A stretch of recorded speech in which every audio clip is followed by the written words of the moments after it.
And my main thesis is also believing in the future of the crypto asset class. If you don't believe in that, then I would not believe in altcoins.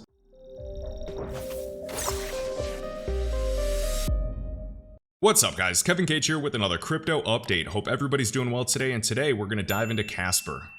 First up, shared by Anders, we have Quant right here on LinkedIn. We can see they have 67 employees. He's also pointing out that WTK or WadsPay also has 67 employees. I think this is super impressive and promising for these projects in the long term. In some of these projects with only 5 to 10 employees, they may not have the funding, they may not have the workforce to endure through this bear market. And we can see Casper Labs right here, based in Switzerland, has 92 employees. Now in previous community calls, they've emphasized they have over 80 full-time employees, which I think is massive. And of course Ripple's been here. This is a decacorn company worth over $10 billion, so of course they've had plenty of employees over the years. But if you're looking at any microcaps during this bear market, just please be careful and make sure that you're checking the number of employees behind this project. And if you're interested in learning more about Casper and some real-life use cases, actual utility behind these networks, I definitely recommend checking out this quick deep dive that I shared 3 days ago. Now in Hyperledger Foundation, we can see that Casper Labs has been added to this group, alongside Hedera, Huawei. You have Quant, R3, Ripple, other Casper partners like BSN. You have Deutsche Telekom, which is also on Hedera's governing council. And within the list of associate members, we can see this. We have the Federal Reserve Bank of Boston. We have the Central Bank of Singapore, the Monetary Authority. We have Stellar. And we have Smart Dubai. And Smart Dubai is leading Dubai's transformation into the world's smartest city. And right on their main website, we can see leveraging emerging technologies and initiatives, emerging technologies such as blockchain, AI, along with harnessing data science capabilities. So they're working on a Dubai blockchain strategy. So I shared some old documents on Twitter discussing the Smart Dubai strategy. So definitely another use case to keep an eye on because they're on Hyperledger Foundation alongside Hedera, Casper, Ripple, Quant, Stellar, you name it. Now before we dive into some NFTs, I wanted to share a quick clip of Cliff Sarkin, the COO at Casper Labs, discussing the future of Casper. And this is shared by Rekt Vojak, a must follow. All the big things are to come, and we're going to talk about some of that today, but we're only on a couple of the tier 1 exchanges. We have like 10 more to come. And we're not yet in the US, and that's to come on exchanges. DeFi hasn't launched yet. We don't yet have an NFT marketplace. A lot of the enterprise business development that we're doing right now are going to launch this year. So this is the stuff that I can talk about. Nucleus Finance, you'll be hearing more about, is a joint venture to really focus on the financial industry and banking in particular. Other things in the banking world that slow the process down and make it more expensive. The ones that I can't talk about are names that everyone's heard of. Like some of the biggest banks in Europe, some of the biggest telecommunication companies in the US, insurance companies, 2 of the largest are both Fortune 500s. So, and not all of these deals become deals like the enterprise pipeline. Sometimes they don't happen. And so it's hard to get definite about those, but and if any one of those launch, these are household names that everyone around the world knows, and so I can't wait till I can talk about it. Okay, so here's DeFi, right? There's the infrastructure that needs to be built. So when we launched Casper, when Casper launched in March of last year, we didn't have the DeFi infrastructure. In the same way, Phantom didn't when it launched, or Solana. And when you look at their, token price graph, over time, it's flat for a long time, and then it spikes, right? 2-3 years in the case of some layer ones. This is because the infrastructure for, their versions of ERC20, NFTs, marketplaces, or DeFi weren't yet built. But once those things happen, you see, what you call TVL, but you see actual transactions and people putting their tokens somewhere and staying there. Now what Cliff was referencing was the Phantom chart before DeFi was built. Notice we launched here 2018 for Phantom, at least according to CoinPaprika. We can see it did nothing for roughly 2 whole years. And then as DeFi was properly built, boom, we finally got some movement. And this movement was absolutely insane. As you can see, Phantom created a new all-time low price. It didn't go sideways that long. It had an aggressive V-shaped recovery. And one of the main reasons why I believe that Phantom had such an aggressive V-shaped recovery was not just because of building DeFi. After the March 2020 crash, what other catalysts did we have? We were entering the next cycle on the Bitcoin price chart in May 2020 during the Bitcoin halving. So as rewards get cut in half, Bitcoin goes higher. When Bitcoin goes up, what happens on the macro? Altcoins go up with it. I know sometimes Bitcoin can pump and it'll take some money away from the alts, but I'm talking about the big picture. So that's one of the main reasons I believe that Phantom had such an aggressive V-shaped recovery, was in tandem with the market. But understand, from the all-time low price of Phantom's price chart, we can see that we did over a 100,000% pump. Move the decimal place over twice, we can see that is well over a 1000x return. Actually en route to a 2000x return. Now I own 0 Phantom, but I wanted to give an example of an asset in the building phase. It's just crazy to me. As we just go wick to wick on the Fibonacci, we can see that we reached a full 89 fib extension to perfection. We can also see right here, zooming in, that this recent crash as Phantom, alongside many other assets, has crashed, let's see, 80%, not as bad as others, has been a big backtest of this previous double top. So for me, when I'm comparing projects, I know the supplies are vastly different. I know that the tokenomics are vastly different. I actually know the features on the blockchain, or I guess Phantom's a DAG, on their own networks are vastly different. I'm just not super interested going super heavy in something that just did over a 1,700x return in the past couple years. I think it's natural for the asset to cool off a bit. I'm going to look for opportunity where an asset may be a lot closer to all-time low, a couple 100% up from all-time low, or at an all-time low price today. Now I know in crypto, a lot of retail investors that got in the past year, if an asset doesn't go up 24/7, it's a bad investment. You can find an amazing project with amazing utility, but you might not have the best entry. As we can see, since 2018, these are two clean examples of the QNT or quant price chart crashing 90% and recovering each time. Anybody that bought QNT at an all-time high price around $400 or $300, over the past year, that may have not been the best entry. But long term, could that be seen as a pretty good entry? Very possible. And you could also make the argument that anybody that was DCAing and scooping QNT at these levels had a very nice entry as well. And there is no perfect project in the space. Every single project has pros and cons. We have to weigh them against themselves and decide. I could say the same thing about the XRP price chart. This thing did nothing for roughly 4 years at these lows. And now, compared to the previous all-time high, we've been in this range for over 4 years. And what do I mean by nothing? I mean that there was no crazy parabolic pump like we've seen in a previous cycle, creating a new all-time high price, surpassing that $3 to $4 price range. So from November 2013 until we started taking off, that was 1,200 days. Compared to the January 2018 high, we've been here for over 1,700 days. Now, of course, the adage goes, the longer the base, the higher in space. And do I personally believe that XRP still continues on to create a new all-time high price? Yes, I do. But it doesn't matter what I think in this market. All that matters is what happens. Now, looking at the Casper price chart, born at the literal top of the market, so born in a bear market, the Casper token has never seen a bull run. In Casper's ICO price, the initial coin offering was at 1.5 cents, right there. We have crashed over 90% in this nasty distribution phase for over a year. And this is what separates those that research and those that have conviction, and those that would rather take their money and focus on another project. And I completely respect everybody's personal decisions when it comes to their finances. You have to do what is best for you. I personally am comfortable holding Casper and dollar cost averaging, staking to secure the network, because I see them building. If I saw a project have, 5 employees, then 2 employees, I saw them not updating their GitHub, they were not showing any updates to their code base, they had no future plans, investments, and they were not implementing, and they were not active in marketing or social media, I'd get nervous. I'd be like, oh man, is this a dead project? Is this a dud? Do I sell? Do I sell and dump my entire bag and salvage what I have left? But in Casper's case, it is a brand new project. They are building their own virtual machine. That does not happen overnight. Now, the next clip I'm going to share with you is an absolute must listen if you hold Casper. Now, this is a community call recorded by the X Frontier. Go subscribe to him on YouTube. Let's get him to 1,000 subscribers. His content covering crypto and Casper is phenomenal. So this is a community call from September 6th. Please listen to what Meta, the CTO, says. Right. So when you build out the ecosystem for a new non-EVM layer 1, it takes a lot of time, right? A lot of blockchains that want to do a quick money grab, they just use the EVM. They just use the EVM, and we could have done that. We could have absolutely just used the EVM and slapped Casper consensus on top of it. If we would have done that, it would be a very different conversation. You know, Renal and I probably wouldn't even need to be involved anymore. We could have taken our bags of money and run away, right?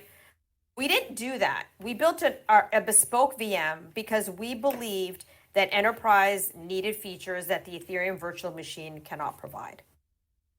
And when you use the Ethereum virtual machine, you get a bunch of stuff almost for free, right? You get all the exchange integrations for free. You get wallet integrations for free. You get MetaMask for free. You don't have to build any of this out, right? Building out custody integrations, wallet integrations, building out the ecosystem for support for even Casper-based ERCs.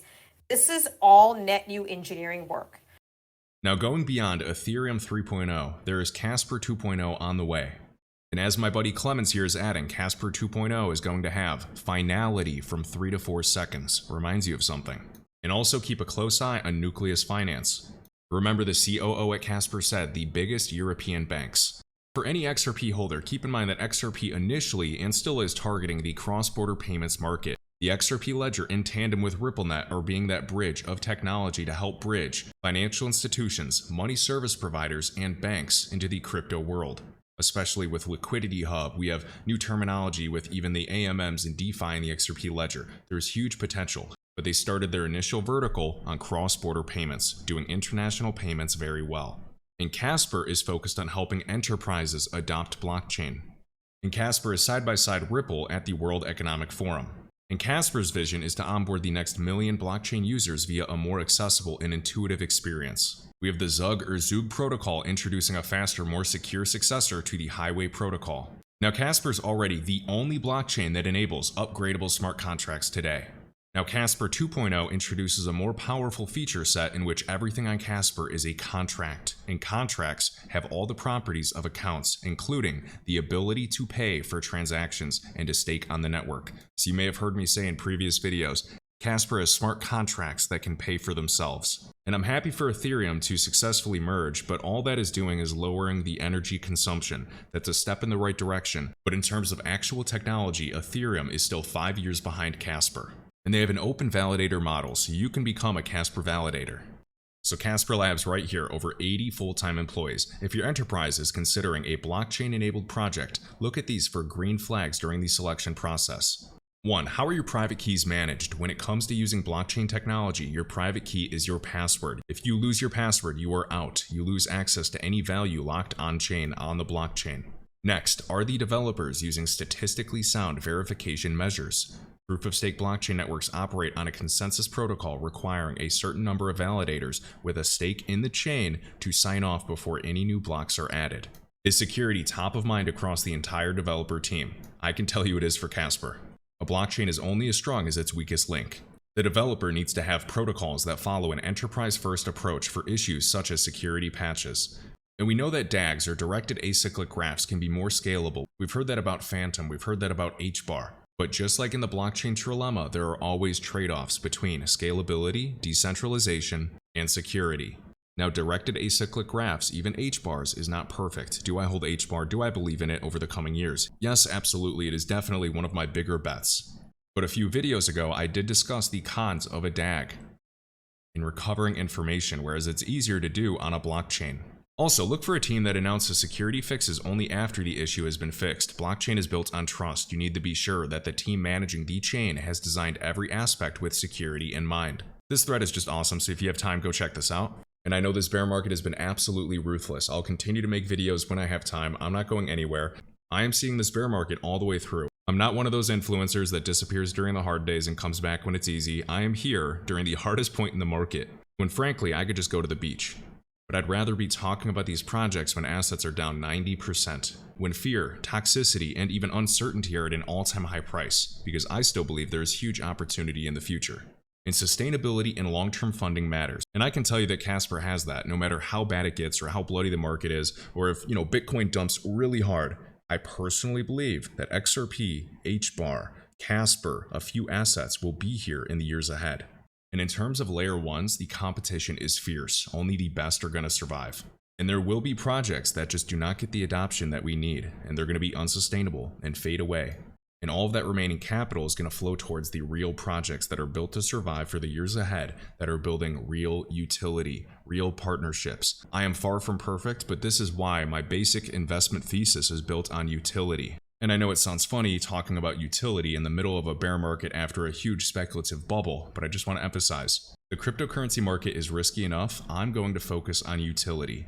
I'm going to do my best to focus on projects that are building real use cases for enterprises, for banks, for financial institutions that are in demand today. We have this gentleman discussing Casper and his top 10 picks for altcoins. And it's the reason why I also have Casper on my list. The ability to change smart contracts after they've been deployed is a game changer. Not only for these smaller projects, NFTs and games and stuff, but for when commercial enterprises are coming and building blockchain versions of their platforms. We're talking about multi-billion-dollar companies handling money or data from millions and millions of people. If they need to make a change to their smart contract, or there's a vulnerability or a hack, they need to be able to change that smart contract in real time, rather than taking it down, having days of downtime like Solana or something has had, and then all these people can't access whatever they need to do on the blockchain. It has to be able to be done in real time. When you look at outages for corporations, these things can cost them billions of dollars and millions of customers. So the ability to change a smart contract in real time, which I believe Casper is the only one doing this. For me, that's massive. Yeah. So if you're looking for the next Solana, the next Ethereum, one of those ones that could really do a 200x, this one has to be on the list. And one of the reasons, again, why I have this token on my list is the chart looks like one that I talked about earlier, which is Moonbeam. It only IDO'd, didn't really get that hype during this bull run. So if you look at the chart, it's 98% down. That's great. And that's funny because I've said the same exact thing about Casper and Moonbeam. Let's pull it up just to compare the fractals. And as you can see, we're pretty damn similar. We have the Casper price chart on the daily on the left-hand side, and we have Glimmer on the right-hand side. Now, what was different is Glimmer, notice it launched in January of this year on almost every single major exchange. Kraken, Binance, all the big OGs, they all had Glimmer ready and dumped it very hard. So it makes me believe it was a highly anticipated project, but yeah, they definitely took advantage and dumped it incredibly hard. I mean, we could talk about the wick, that all-time high at $50, and I'd go back to the daily candle body at $13. No matter how you cut it, Glimmer is down 96%. Now, Casper had some crazy wicks as well. You can see wicking as high as $67 here on this exchange. This is Huobi or Wobi, but just bear in mind that on illiquid exchanges, these things can happen. That would be an insanely high price for Casper. So the question is, have we found our bottom during this bear market? This will be largely dependent on Bitcoin. And a few other things I wanted to touch on, and understand none of this is financial advice. This is just my opinion. Please look at the research, go to the blogs, and fact check everything that I share in this video. So a common question is, what is your main rebuttal to people that say Casper's price will not appreciate due to inflationary tokenomics? Which, of course, the inflationary tokenomics could change in the future if validators see it fit to benefit the network. And keep in mind that all of the public and private sale tokens are done dumping on the market, so that has been one reason for max pain for the past year, plus the bear market. And I'd argue that the inflation rate is low enough each year that when proper demand comes, plus tier 1 exchange listings, we really don't have anything. I mean, we have KuCoin, we don't have Binance, we don't have Gemini. Gemini posted a blog about Casper. They posted a blog about API 3 and listed API 3 shortly after. When are they going to be listing Casper? I believe that Coinbase will list Casper in the future as well. But understand that since Casper is its own layer 1 blockchain, it's not as easy as slapping an Ethereum contract and listing it. It does take time. Even as Cliff did say about tier 1 exchange listings, a variety of exchanges, even for United States residents. And if you're interested in getting Casper, that is linked in the video description and my link tree. You can check out KuCoin, MEXC, or Bitrue. That's where you'll be able to withdraw your Casper. If you wanted to use Uphold, you could, but you're not able to withdraw your Casper yet off Uphold. So keep in mind that Solana has been extremely misleading with its supply. The network has crashed and been down roughly 5 times, and I'm talking about being down for hours, which is just a joke. And Solana, in my opinion, was nothing but a VC token. All the biggest investors got in. Of course, it does a 500x. There's orchestrated dumps that were proven, and yet everybody's still rooting for Solana. Yet Casper's been transparent since the beginning. And use cases include identity, NFTs, notarization, including NFTs, patent records on Casper's blockchain, supply chain tracking. We could talk about bio and medical use cases. We have decentralized finance already being built. We have an NFT marketplace testnet. We have different liquidity pools and oracles being prepared, and their Nucleus Finance project as well, and smart cities. Why were they chosen by the city of Fuzhou as their primary blockchain of choice? So this is not financial advice, just my personal opinion, which I still think could be conservative with a success case, but I'd still expect to see Casper hit a 5 to 10 billion market cap. You have to understand that Casper's market cap is at 177 million. I found Luna at under a 50 mil market cap. It was around 20 cents. There was no chatter, no talk about it on Twitter. The same feeling when I found DAG at 1.5 cents before it did that 30x. It's the same feeling. And if Casper was able to reach, a 5 to 10 billion dollar market cap, what's that, a 25 to 50x? If we hit Solana's market cap during a bear market when assets are down 90%, that's still a 67x, and my time horizon is several years. It's not 6 months. If you're looking for quick gains and you don't care about utility, you don't care about applications that are being built that could shape the world, then you can go look at assets or microcaps with a $3 million market cap. We know that over 70% of the total supply is locked up and being staked to secure the network and validate transactions. And keep in mind, Casper's validators, if they see it as a benefit to the network, can actually vote and reduce that inflation rate. So that's my 2 cents. Understand we have Fortune 500 companies working with them, some of the biggest European banks connected to the World Economic Forum at Davos, one of the only crypto projects named on IBM's website by their VP of blockchain of IBM, shouting out Casper. And my main thesis is also believing in the future of the crypto asset class. If you don't believe in that, then I would not believe in altcoins. Understand that the total market cap of crypto hit 3 trillion. Today, we're under 1 trillion. Now I'm looking at this channel on the macro. We've discussed the metaverse, a potentially $10 trillion opportunity, as crazy as that sounds. We can talk about the world of gaming and in-game items. We can talk about NFTs, which is authentication or digital ownership and certifications of anything. We're talking trillions and trillions of dollars, and we're sitting at under a $1 trillion market cap. So this is me looking in the years ahead of reaching a 6 trillion, an 8 trillion, a $12 trillion crypto market cap. And we're under a $1 trillion market cap today, but the global equity market over 100 trillion, global real estate over 300 trillion, including commercial and residential, global derivatives as high as over 1 quadrillion, which I know sounds crazy, and basically stats of about 4% of the global population even holding any crypto assets. And if they're holding crypto assets, it might be, a little Dogecoin, Bitcoin, or Ethereum. 4% of the global population is not using crypto. They're gambling, they're investing, they're throwing a little money at it and just waiting. That's not using decentralized applications at scale. That is not using the Casper blockchain to validate transactions, to trace patent records, to track different packages. We know Hedera had some drone companies looking at them. That's utility. Right now, 4% of the population, although maybe they hold some crypto, they are not using this technology at its full potential, which makes me even more bullish long term. All right, let's finish up with this. So dive into NFTs on Casper. Sorry for this video being so long, but if anybody finishes this, props guys, and hope you enjoyed this one. Casper's blockchain is proud to bring over 140 and counting projects, exchanges, partners, and Web3 applications to you. And Casper allows developers, businesses, and NFT artists to create and build, but also make unique contributions for the NFT space as a whole. Now, if you guys follow X Frontier on YouTube, if you've seen his latest video in the CTO of Casper Meta talking about bundling NFTs for some of the biggest telecom companies, that was just mind-boggling. I had some crazy epiphanies where the potential all just clicked. It's hard to gather all this information and format it. My brain sees it all and then I get excited, so it's just hard to put it all together. To thrive, redefining the very nature of NFTs, the Casper NFT standard introduces a set of features that will go beyond the current understanding of non-fungible tokens. These are smart NFTs. Now, non-fungible token and fungible meaning mutually interchangeable. So fungible would be like a single dollar bill.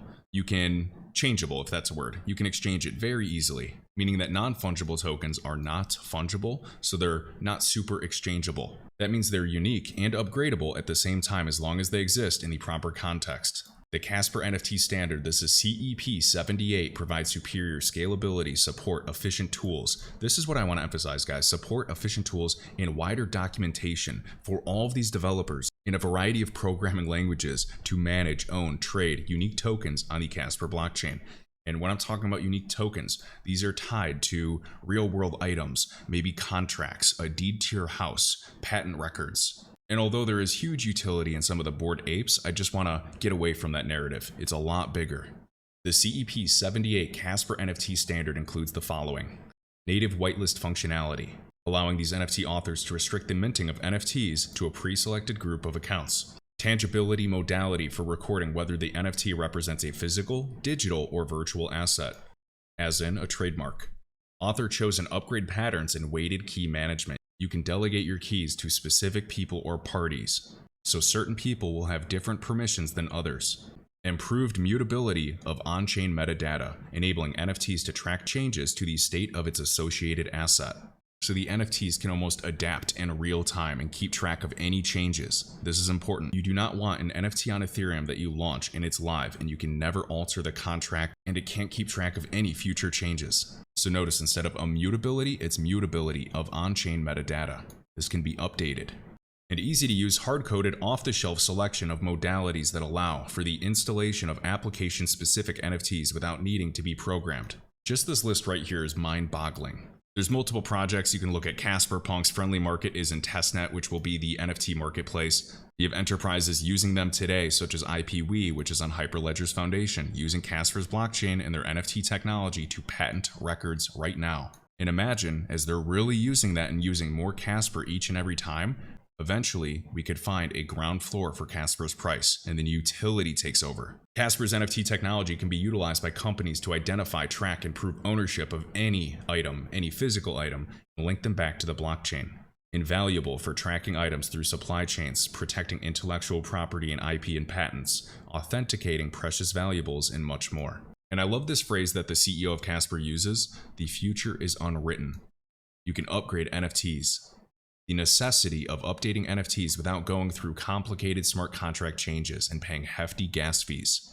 So when it comes to NFTs, the future is unwritten, and innovation beyond art utilization just begun. If you want to learn more about businesses utilizing these upgradable NFTs, you have some use cases right here like MetaCask, which is a marketplace using Casper's blockchain today for whiskey casks that are backed as NFTs. But alright, I think that is enough for us today. Big thanks to all that like and subscribe. All links can be found in the link tree in the video description. I'll catch you in the next one.